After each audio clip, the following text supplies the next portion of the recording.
Welcome to the Alcohol Tipping Point podcast. I'm your host, Deb Maisner. I'm a registered nurse, health coach, and alcohol-free badass. I have found that there's more than one way to address drinking. If you've ever asked yourself if drinking is taking more than it's giving, or if you've found that you're drinking more than usual, you may have reached your own alcohol tipping point. The Alcohol Tipping Point is a podcast for you to find tips, tools, and thoughts to change your drinking. Whether you're ready to quit forever or a week, this is the place for you. You are not stuck and you can change. Let's get started.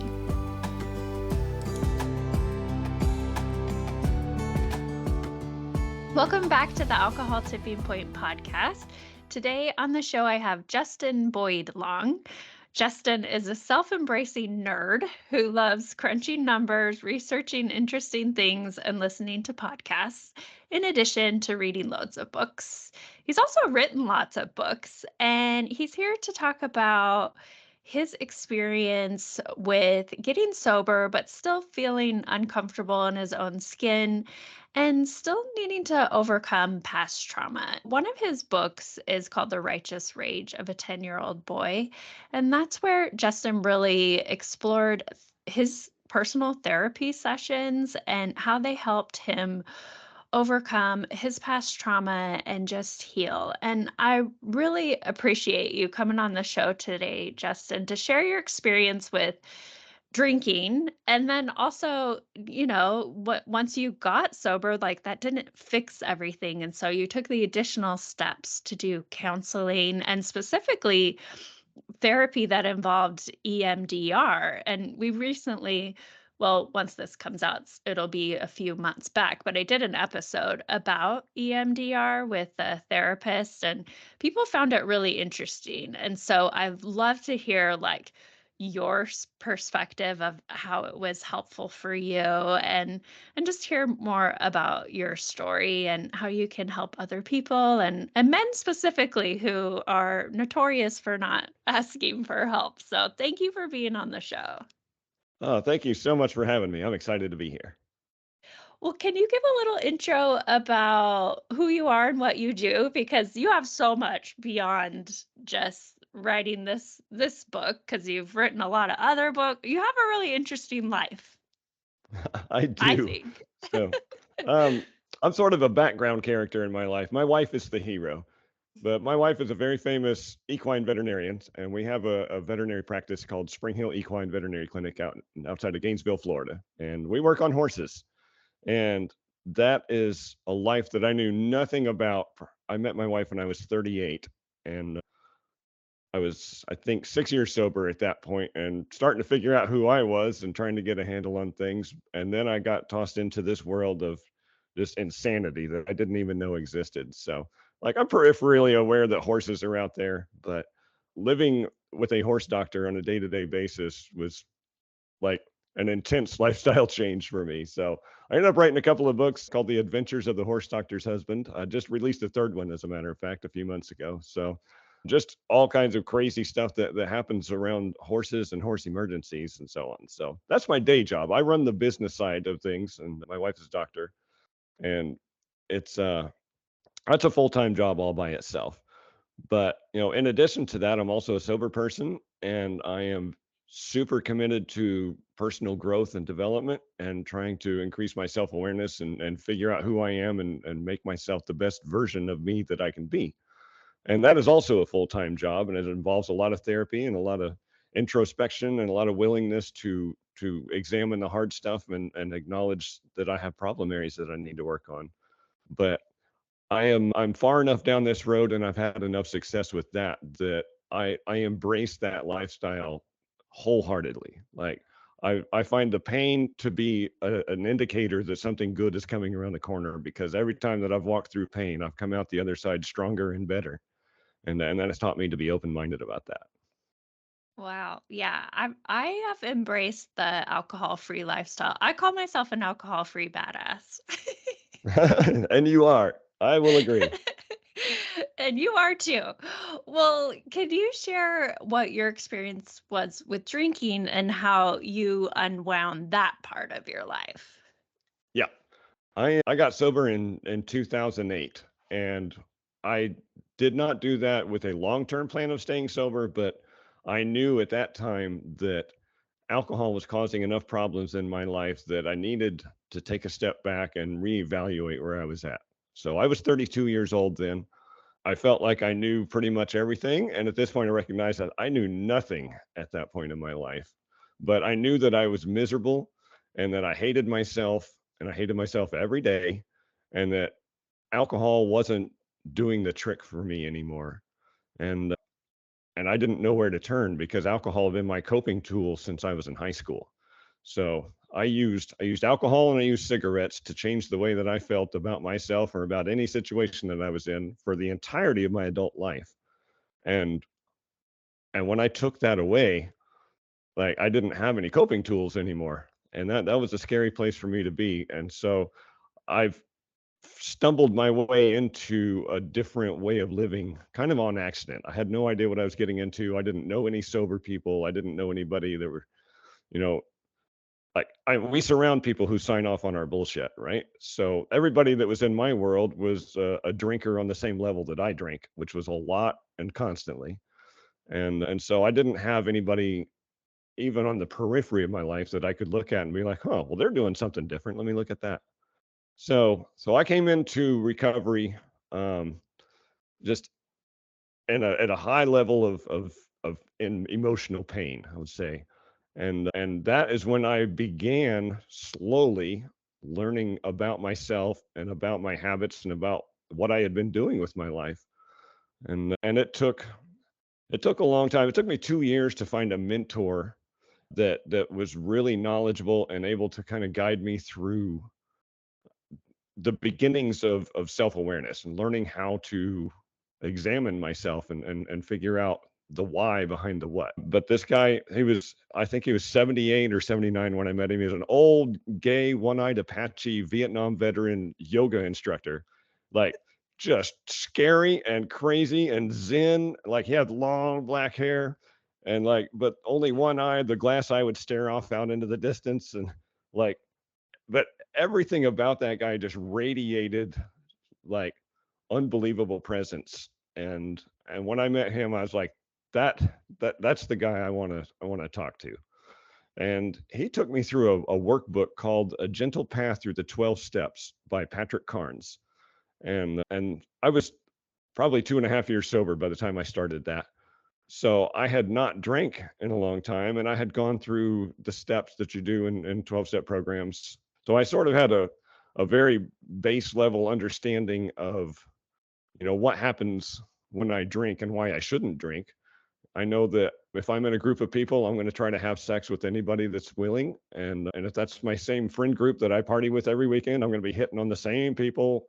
And I'm going to wake up the next day with the same shame that I wake up with every day and horrified about my behaviors. And like all of the self-loathing that comes along with that, hating myself until 2 o'clock in the afternoon when I can get off work and go home and drink again and numb that out. Like I understood that cycle in my behavior, but the we called it the brutal path. The brutal path taught me how to really get down to the nitty gritty of why, what was going on in my life that I was trying to solve with alcohol. And that's really where I think I got to take my story all the way back to the beginning for it to make sense. Because my story like starts when I'm 32 and getting sober, but it goes forward and backward at the same time because the farther I got into recovery, the farther back in my life I had to go to make sense of all this. And it started, before I was even born. I think the pieces were in place for me to be in trouble. And my mom and dad met in college, and they dated all through college. And then when they graduated, my mom took off with another guy and went to California and got pregnant with me. And then that didn't work out. And so she called her old boyfriend back and he came and rescued her. And now, he was in a pre-made family with me in tow. And so I can understand as an adult, like there would be a ton of resentment in that. Like I'm a constant reminder of that bad spot that happened in their life, right? So, but he adopted me. I never had a relationship with my biological father. I've never met him, but my mom and dad were both very emotionally damaged people. And both from their childhoods and from, life experiences together and their relationship and stuff, but mostly from their childhoods. I've learned that this is very cyclic. And so they took to raising me, as because I was there, I was part of it, but they were very much dealing with their own traumas. And I understand that now. I did not understand that then. But what they did do was convince me from day one that they were always right, that you can't question their infallibility. My mom was super religious, so if I'm questioning my parents, then I'm also questioning God, and that's a ticket straight to hell. And so that got impressed on me at the very beginning. So I launched into all this with the firm understanding that no matter what, my parents are right. And my dad would, he was a workaholic. He didn't drink. He didn't use any of the coping tools that I turned to. He turned to work, and that just like his dad did the same thing. But he would have all of these chores for me to do every day, and then when he would come home from work, we would go through the chores list, and he would punish me for any shortcomings that I had. And there's always shortcomings, whether it's stacking firewood and the perfect stack isn't perfect, or digging a ditch and the ditch isn't quite straight, or pounding nails out of boards and I missed one. Like there's always something. And so every day I would come home from school and do all this work, and then my dad would come home from work and give me a spanking. And like that imprinted on me that I'm never going to be able to do this right. I cannot meet the expectation. I just can't do it. And my mom, on the other end of the spectrum, not a disciplinarian at all, but she would make me pull the trash can in from outside and sit in the trash dumpster and wait for my dad to come home to spank me for, infractions that I did with her. And so, I had that rejection from my mom. She's throwing me away. I had the rejection from my dad that I can never be good enough. And they were infallible. They were right. So I couldn't question that. So they rejected me. I learned to reject myself.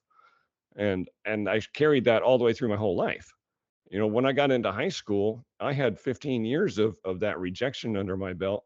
And like they didn't need to reject me anymore. I'd picked up that football and was carrying it on my own.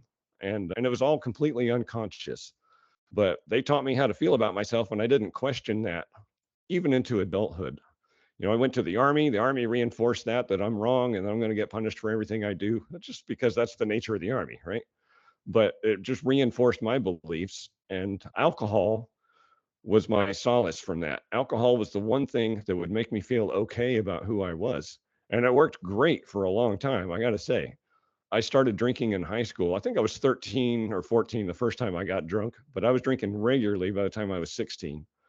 And like every weekend in high school, me and my two buddies would go get hammered, and I would even to the point of like I was the one with the vehicle because I had a job, and so I would carry the booze around, and if we had leftover booze, I would have it at school with me on Monday morning, and I would sneak out of class and go finish it off in the parking lot, 9 o'clock on Monday morning. So I was displaying really red flag drinking behaviors right away, but I didn't care because it made me feel good about who I was, and nothing else in my world was doing that. Right? Like I didn't have anything else that was positive input in my life. So, of course, I'm a fast learner. I associate drinking with feeling good, and so I believed that was my rescue from the way that I felt about myself. And like all things, it has diminishing returns, and so it worked less and less and less throughout my 20s. And I think by the time I was like 25, I was still filled with so much self-loathing that it was spilling over into every aspect of my life. I had tons of insecurities from my dad. I couldn't accept criticism from supervisors. Like I needed constant attention, sexual misbehavior like crazy, even though I was in a long-term relationship, because I needed someone to accept me. And if you were willing to have sex with me, then you accept me for who I am. But it only works for a little while. So whether I was going to the bar with my girlfriend or the parties, I was constantly seeking that attention from other people in unhealthy and negative ways. Not even understanding the why behind what I'm doing, but that's just, it's what I did because it's what made me feel good so that I could get through to tomorrow. And I drank, I think, the last 5 or 6 years of my drinking without really getting any of the positive effects from it anymore. But I didn't know what else to do because it was the only tool that I had. So when I finally found my way into an AA meeting, it was it was not really to quit drinking. It was to figure out, how do I get this working again so that I can feel better about who I am. Yeah, wow. And so it was AA. You went the route of AA to change your drinking. And then when did you realize like there's more to do? I can't just remove the alcohol. Like I need more help. I think I knew that fairly early on, at least on a like on some level. I recognized that. Like, I went through the euphoria that you go through when you first remove alcohol, the pink cloud, a lot of people call it. I was on that for a long time, like, just feeling great because my body felt different, I think, and just getting my brain dried out. Like, I rode on that for a while, but we talked in meetings a lot. AA was about the only tool there was in 2008 that I was aware of that I could find. So I didn't plug into all of the things. I'm not a religious person. The faith-based side of it, I had some challenges with that, but I decided that I could get past some of that stuff and try to hold on to the stuff that does make sense to me, because that euphoria feeling was really great, and I hope that that would last forever. But I have had some of the worst years of my life sober, and especially when I was going through the brutal path, like really digging into who I am and my behaviors and my family history and a lot of that stuff. Like, without and Roland, my mentor, like, he used every tool that he had to get me through that, but he's still not a professional, right? He's not a therapist. He's not a licensed counselor of any sort. So he got me through it as best as he could, but it was still a very painful process, and I didn't have appropriate reinforcement. I think emotional reinforcement to help me ride through that. But I recognized by the time I got to the end of that I have a bag full of issues that I need to address that don't have anything to do with drinking, and that not drinking does not make me stop hating myself.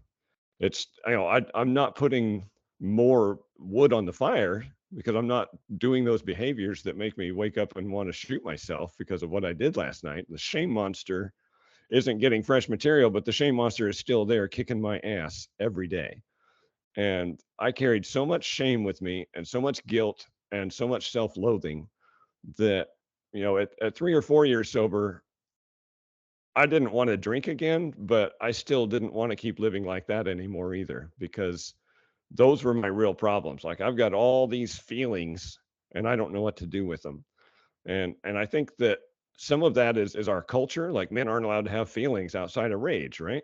Like, my dad never ever expressed anything other than rage. And so I didn't have any emotional training on how to even recognize and identify feelings, much less what to do with them. And all of my life, I had crushed all my feelings, either with alcohol or with a cigarette. If I'm excited, I'm going to smoke a cigarette and calm down. If I'm angry, I'm going to smoke a cigarette and calm down. If I'm bored, I'm going to smoke a cigarette. Like, I put a chemical into my body to change the way I felt, no matter how I felt.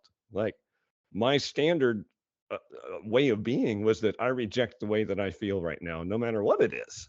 And, like, it's an unconscious thing, but I started to become conscious of that. And I was like, it seems like if I'm going to find happiness or contentment, or a way to be okay with me in my head, I'm going to have to get okay with the way that I feel. And that sort of started me on the path of being open to maybe getting some counseling, which was such a taboo thing to even say out loud for me. And, just the world that I lived in, like, men don't go to counseling. Counseling is what you do right before you get divorced, and that's about the extent of my understanding of counseling, right? Which is ridiculously short-sighted, but it's where I was at that time. It's all I knew. So I managed to, with Roland's help, I managed to get okay with the idea of maybe seeing a therapist to talk about some anger issues and stuff like that. And it's like, okay, I can do anger management. That's manly enough to to be acceptable, right? And so that, I think I was probably 6 years sober when I actually finally went and saw, maybe 5 years, is right before I met my wife. I saw a therapist for the first time, and it was nothing like what I thought it would be. And I learned a lot about myself in a short amount of time and about feelings and A, that it's okay for me to have them, and B, that it doesn't mean that there's something wrong with me when I'm feeling any kind of way, whether it's good or bad. And that really that gave me some level ground to stand on and be like, huh, maybe I'm not crazy or broken. Like there's not, I have challenges that I need to work through, but it doesn't mean that, there's wiring loose in my head. And that was a big turning point for me. That opened me up to the idea of therapy. And it was, I think I saw her for close to a year before I met my wife and moved to Florida. And the first thing that I did when I moved to Florida is sought out a new therapist and took it to the next level. And that's when I got into trauma therapy and everything in my life changed. Yeah, and that's what your book is about. It's really about if anyone is interested, like what happens in a therapy session, you could read this book, The Righteous Rage of a 10-Year-Old Boy, because you walk through your therapy sessions doing EMDR and the breakthroughs you have. It's pretty amazing. I was telling you before we started recording, it was difficult for me as a reader to read because the things that you went through were so just awful, the child abuse and but how you wrote about it and how she helped you navigate it, it was very powerful.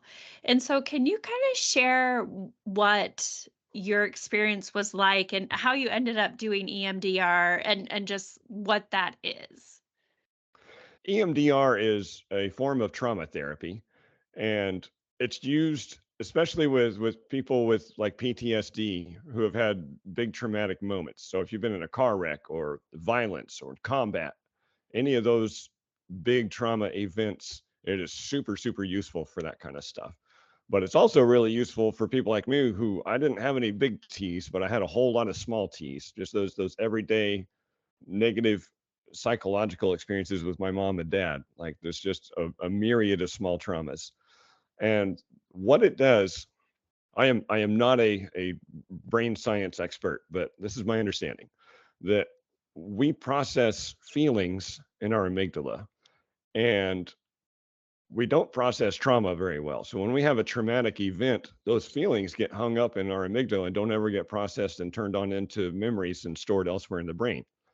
And EMDR, we access the amygdala, we light it up with bilateral stimulation, and we access those memories with an adult perspective, an outside perspective, and not in the middle of that trauma perspective. And we look at the situation, what happened, and get some truth shined on it, and change the emotions that are tied to those memories. And then they can go on through the amygdala and get processed and stored wherever it is that the brain stores those as regular memories with everything else. So for me, my therapist would take me back to like standing in front of the firewood stack with my dad. And, we're counting pieces of firewood that are sticking out that I'm going to get swats for. And child me, 6-year-old me standing there believes that I'm not capable of making a good firewood stack, that I'm not good enough. Adult me can recognize that child me stacked the firewood every day and we never went cold because there wasn't firewood for the stove. And that the fault lies in my dad for not knowing how to reinforce positive and negative behaviors. He's a bad parent. He doesn't have any idea what he's doing. He's taking out his own traumas on me. And so when I can look at that from my adult perspective and see that 6-year-old Justin did a great job and that there was nothing wrong with him, there's something wrong with his dad. I process that memory. I now have a positive emotion attached to that.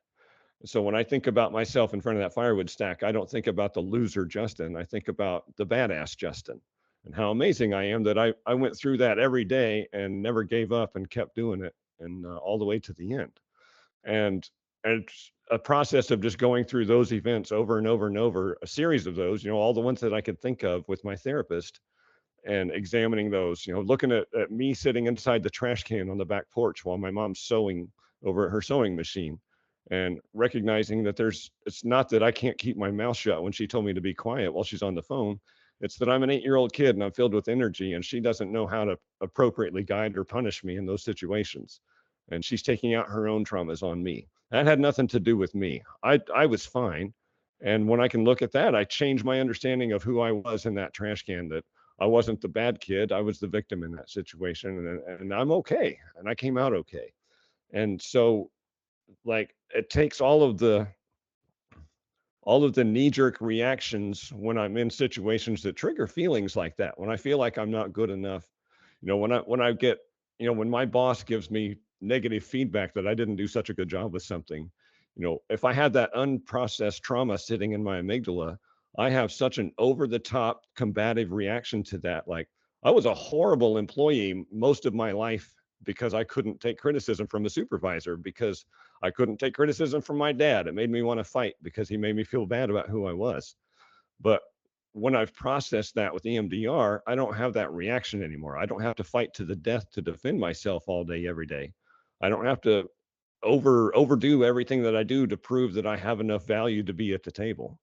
And like, that changes everything. That takes me from being wildly, unconfident and just fearful and unsure of who I am and unwilling to feel who the way that I feel, into being a confident person who can handle everything that comes at me in life.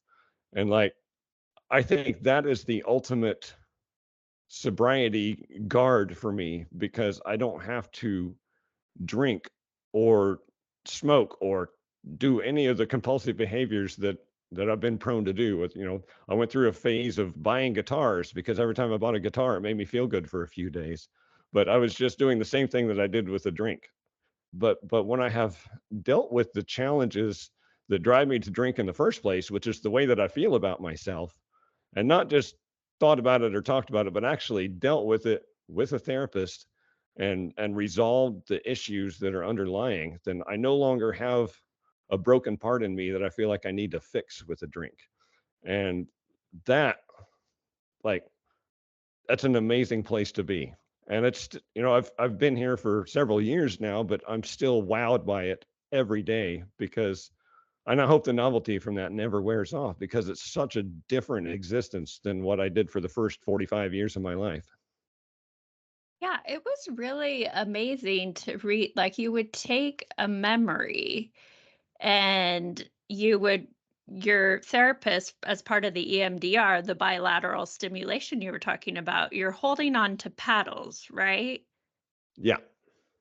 Can you describe a little bit more about the paddles? Because it sounds like, Yeah. what?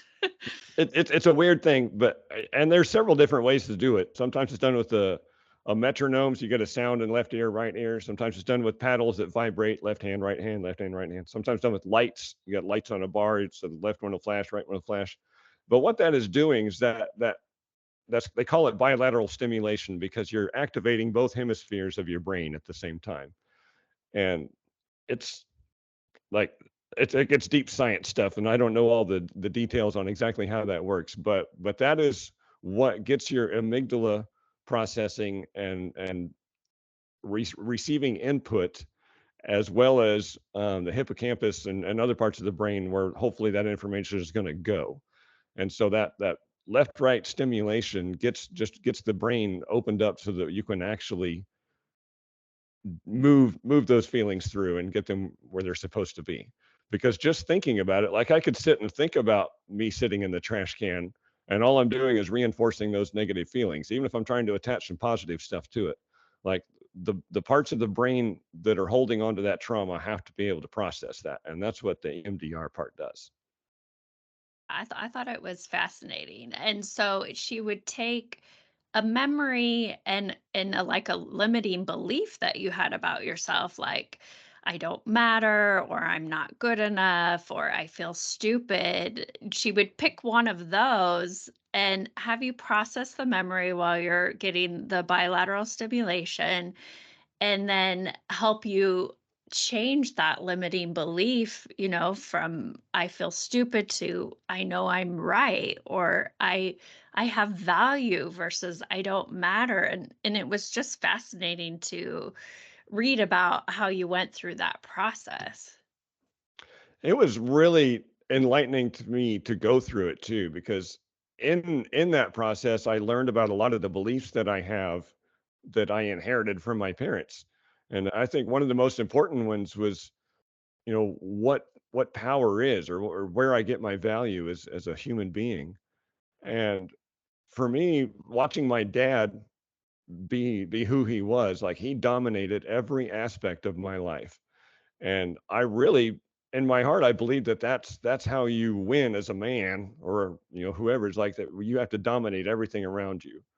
And so that was my goal all through adulthood. I was trying to dominate and be on top, so that maybe I would be able to feel okay about who I am, and that I'm doing it. And maybe I can get that pat on the back when he can see me crushing life and crushing everyone around me. But going through that process in therapy, I realized a number of things. One of which is that my dad had a crap job. He had a house that was falling apart, a car that wouldn't stay running. His wife was crazy. And like everything in his life was a mess. And the only thing that he dominated was me. And that was a stunning revelation, because I just, I believed in my heart that my dad was one step down from God, right? Like he had all the power. But the other thing that I learned is that dominating people, like, that doesn't give me any value. That doesn't give me any happiness. That there's nothing positive happening there. Like, I wouldn't want to dominate people, especially once I learn how to love myself. I have no need to dominate anyone else. And what I really appreciate is strength, the power to stand by what I believe, no matter what's going on or who's around me, rather than selling out my identity to try to get someone else's approval, which is another one of my go-tos most of my life, as a people pleaser, and trying to get approval all the time. It's just, I appreciate standing firm to what I believe in. I appreciate that in other people who don't bow down to pressures, coming external to them. And that's what I try to emulate in my life now. But until I examined those beliefs that I inherited, like I never even thought about why I believed the things that I believe. And there's an awful lot of stuff that I learned from my parents that were wrong, or that I disagree with. And even, simple stuff like my dad, on the rare occasion that we ever ate a steak, my dad believed that a steak ought to be burned to a crisp. And so I went through my adult life thinking that that's how you eat a steak. And I was like 34, 35 years old before my friend finally convinced me to try a medium rare steak at a nice steakhouse. And I did, and it was amazing. And I was like, "Oh my God, that was wonderful." Like my dad was wrong about steaks. And since then I've learned that my dad was wrong about a lot of things. He was wrong about steak, and he was wrong about what's important in being a man, and he was wrong about who I am. And but I needed some cracks in that ice in order for me to break through that and start figuring out who I think that I am, and who it is that I want to be, and what's important to me. What do you think were some other, like, big breakthroughs you had with therapy? Or, like, tools, like, what were some other, like, aspects about it that you're like, "Wow." I think that realizing how few insecurities that I actually have, but how many different ways that they can manifest themselves in my life. You know, as a business owner, I deal with a lot of things. Like AT&T is one of my prime examples. AT&T drives me crazy because they make me feel like I don't matter. Like you can't get somebody that cares about your problem, right? But when I'm riddled with insecurities, I take that to heart. And like I I have been stuck in the phone tree with AT&T, and T, and I'm ready to go, take a baseball bat to the AT&T tower, trying to break some windows to show them my frustration. And before I ever even get to a person, and then once I get to a person, I'm attacking them instantly while hoping that they'll solve my problem. But it's because of the way that I feel about myself, and their phone tree reinforced that to me. And that's absurd when you say it like that and you look at it from an outside perspective, right? But those kinds of things are dominating my experience as a sober professional adult trying to run a business, you know, or when I had a problem employee that I needed to let go, my people pleaser needs inside of me were still so powerful I couldn't terminate somebody. like my wife had to do all the firing because I would lock up in an anxiety attack over it. And through therapy, I came to realize that, you know, that was I didn't want that person to think badly of me. Like that's that's still a negative belief system that I have about myself, that, you know, that I can't do anything that would make someone else think poorly of me, right? I need everybody to like me because I valued myself based on what I thought other people valued me on, instead of understanding my own value system. So when you rely on external input to get your value, like you're going to lose every time. And I was losing every time. And because nobody's spending that much time thinking about me. And for me, you know, like even people that I deal with on a regular basis that are close to me, they might think about me 3 or 4 times a day at most, right? And so for me to take 2 total minutes of interaction with somebody and build what they think of me off of that, so that that's what I think of me, like that's a ridiculous way to live. But it's what I did for a long time. Like I pulled all of my value from other people's opinion of me. And but again, it's because the opinion that I had of myself was bad and I needed something different. So just being able to change the way that I feel about myself, and know that my value comes from within me and my abilities, and what I bring to the table, and my commitment to trying to improve who I am and grow into my capacity. Like the ramifications from that in every aspect of my life, whether it's you know, an aggressive driver that's flipping me off because I'm only doing 75 and he wants to go 80, you know, to AT&T's phone tree, to managing my business, and protecting my staff and our business rather than protecting my feelings. Like it's across the spectrum, but it's all based on one negative self-belief that just, like that was stunning to me. That was the biggest insight I think that I had in therapy, is that I really only have to fix one thing, but it impacts everything in my life. Wow. Wow. Well, what are some other helpful tools that people might benefit from? Some you shared, like your character support team.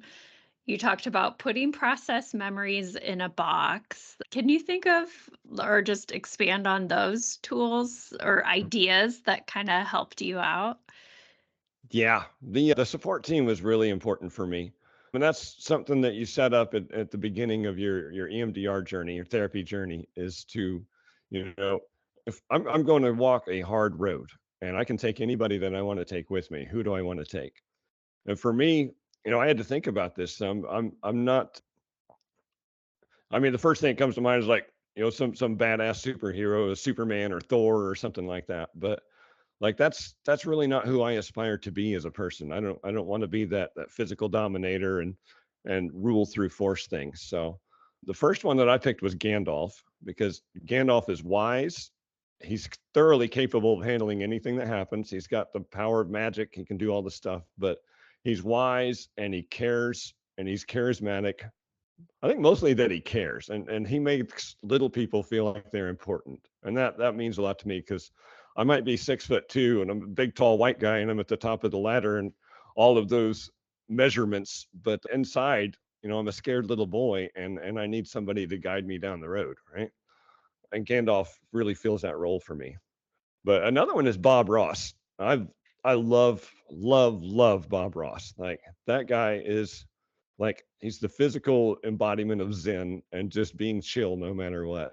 And I am not. Like I am the volcano that will not stop exploding, slinging lava everywhere, right?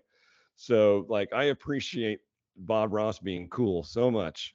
And he's been probably my number one team member in my day-to-day life, because I find when I'm on top of my game and I can think about Bob Ross standing beside me when I'm in a challenging situation, whether it's with AT&T or with my mother-in-law or whoever, like what would I say this if Bob Ross was standing beside me? And the answer is generally no. I am not going to be an asshole in front of Bob Ross, right? So I need that visualization for some reason. Like I need the reminder, don't be an asshole, and Bob Ross does that for me. But even on the warrior side, if I do find myself in a conflict and I need a warrior, I chose Xena, warrior princess, for that, because she's incredibly capable, but she's also caring, and she cares about the little people. And she reminds me of my wife. Like my wife is the real life Xena warrior princess who's the super badass and can handle anything and everything. And like that's a I also like I'm very much a feminist, and I think that having Xena on my team really appeals to the image of the tough person on my team. The enforcer isn't some brute dude, like it's a woman, and that appeals to me a lot. So I I picked a few more people, but filling out my team in that way with characters that are important to me, and that I can see them, standing around me when I'm in any situation like that gives me so much emotional courage when I'm in a scary situation. And I think we're very tribal by nature. We're a herd animal. We want people around us. And being able to be alone in a situation but picture my crew with me makes me feel not so alone. And that's, I don't know. It's a wonderful tool. It sounded silly to me in the beginning, but it has been so incredibly useful to me. Like, and I I I love it. carry Bob Ross with me everywhere I go. Well, I think it's a good idea, and I mean, that could be something that someone could do, like, okay, who is your character support team? Who Hmm. has your back? And just it's a creative way to and you've been so thoughtful about who you choose and who has your back, and I just love the creativity and support of it, and I think that it's a great idea and a great out of the box tool for people to use. Well, I use this on occasion. I do take some people into early recovery and try to do some mentoring with that. And when I find other people who are atheist or agnostic and aren't really comfortable with the higher power aspect of things in traditional 12-step recovery, I use that as a tool for, if we think that God is a made up construct anyway, use this to insert the people in here to create your own higher power in a way that makes sense to you. And it's the exact same thing. It's all an emotional support system when we recognize that, we can't control things. We need to accept that that's being controlled by an external force. This gives us an image that we can construct to put on that instead of the man in the clouds. And so, if you're a faith-based person, then that's absolutely great. But if you're not, this is a useful alternative tool to put into that space. Yeah. Instead of what would Jesus do, what would Bob Ross do? What would Bob Ross do? Exactly. What would Mr. Rogers do? Oh yeah, that's a great one. That would be uh, a fantastic team member. I may have to add him in now that I think about it. I would maybe add like Oprah. I Yeah. I mean, you I could don't put know. anybody on your team. I know, right? You could do fictional people or real people or yeah. But and just recognizing, yeah, you're not alone, and just to have this Yeah, backup is it's absolutely. fun and helpful. So that's Yes. awesome. Checks all the boxes. Exactly. Can you think of any other tools you use? And maybe like you said, you applied that to people who are early into changing their drinking. In any other Yeah. thoughts you have for people who are changing their drinking? I have It's been a long time since I've been in that position, but some of the things that I wish that I had at that point are, as I've developed self-awareness and really worked on recognizing urges and behaviors, like, and I still have it today, even though I've done all this trauma therapy and I've changed the way that I feel about myself. I still have knee-jerk reactions. I'm sure there are memories stored in my amygdala that I haven't processed yet. So recognizing when that's happened, being able to say, my amygdala is hijacked right now. I'm having an inappropriate response to something. And whether that's the urge to drink, the urge to smoke a cigarette, the urge to kick somebody's ass, the urge to just yell, like if I'm feeling a negative way and my body or my brain is unconsciously driving me to do something to change the way that I feel right now, that's a red flag sign that I've got something going on and I need to examine that. And it has taken me a long time to get that to where it can happen in real time. But it started with like, oh man, 3 hours ago, so and so said this. And that's what made me feel that way. That made me feel ignored. Like, here's a good example. and this was a couple of years ago, but I used this one in the book. My wife, is the veterinarian, and or the head veterinarian. We have a team of them, but she makes some business decisions, but not really. Mostly, we try to let her do doctor things, and I make business decisions. And our practice manager at the time had found a new payment processing thing, and was asking my wife about it because she happened to be at the office and I work from home. So it made sense that they talked about it. And my wife was going to talk to me when she got home, and her day was crazy because that's how it is with horses, and she forgot to talk to me about it. And so the next day the practice manager sends over a form for me to sign, just to finish off signing up for this thing, and it was the first that I'd even heard about it. And I feel like they did an end around on me, like I wasn't even a necessary part of the conversation. And that really made me feel like, am I a fraud? Like, do I even have a real purpose being here, or is she just giving me a fake job at the clinic to make me feel like I'm doing something? And which is ludicrous. And I know that on an intellectual level, but it triggered that feeling of not mattering, because I wasn't included in the conversation. But it took me days to get to the point where I realized that that's what happened, because at that time I hadn't speeded up this self-reflection thing to any farther than that. Right? It took me a couple of days. So but I finally figured it out. I was able to examine the situation and know why I felt bad about who I was, and all this, and that wasn't a real feeling, that this is an old thing that's not true anymore. And then I had to go apologize to the practice manager, apologize to my wife, and then and instead of beating myself up, say, okay, when I recognize this feeling next time this happens, because it's gonna happen again, because life is life, maybe I'll recognize it a little bit sooner, and I can say, "Oh, that is a fake feeling. That's not real. We're gonna reassess." Yeah, that's a good example. Very good. Well, before we wrap up, do you have anything to say to people who are listening to this podcast and maybe they're thinking about should they go to counseling? Should they quit drinking? Like what would be helpful for them? Maybe it's a man listening and he's been hesitant to get help. What would you have to say to them? I would say if you think that your drinking is a problem, it probably is, but being willing to dig deeper and figure out why. Don't make it a surface thing, because it's probably not a surface thing.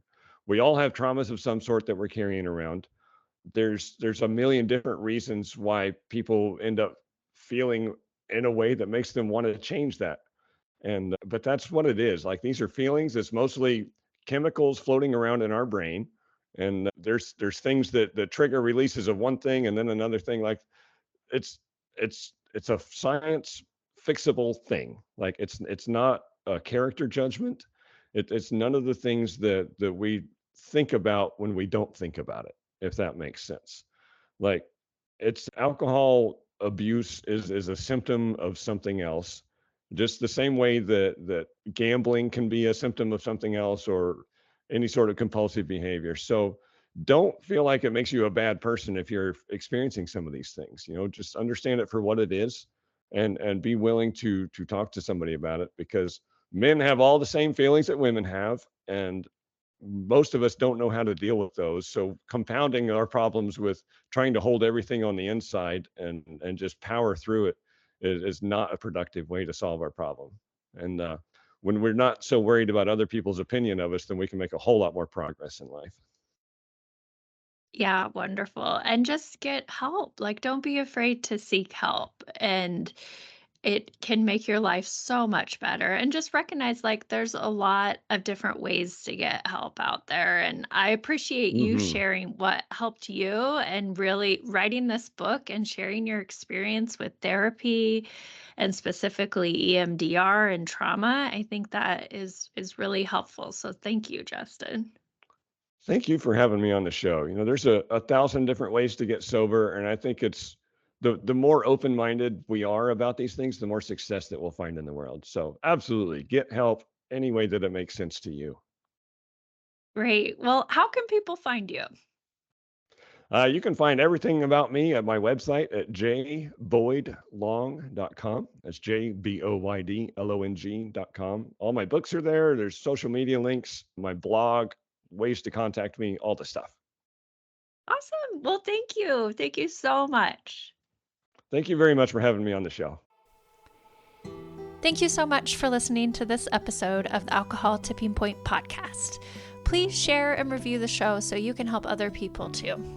I want you to know I'm always here for you, so please reach out and talk to me on Instagram at Alcohol Tipping Point, and check out my website, alcoholtippingpoint.com, for free resources and help. No matter where you are on your drinking journey, I want to encourage you to just keep practicing, keep going. I promise you are not alone and you are worth it. Every day you practice not drinking is a day you can learn from. I hope you can use these tips we talked about for the rest of your week, and until then, talk to you next time.